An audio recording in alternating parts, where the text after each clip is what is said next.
Здравейте, приятели на SportVox, аз съм Силвестър Недев. Здравейте от мен, Галяна Георгиева. Първата ракета на България, Цветана Пиронкова, записа второ поредно поражение на турнира на шампионките в София. Във втория си матч от група Средец, пловдивчанката падна с 5-7, 2-6 от германката Андрея Петкович. Първата част на двубоя бе пълна с множество шансове за брейк и продължи цели 97 минути.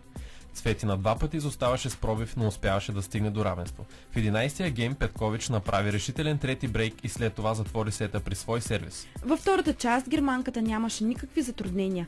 Пиронкова спаси цели 4 възможности за пробив при 1 на 1 и измъкна сервис гейма си, но това бе всичко, до което достигна в днешния матч. До неговия край Петкович изцяло пое контрола върху случващото се на корта. Проби на два пъти съперничката си и след над 2 часа игра се поздрави с крайната победа.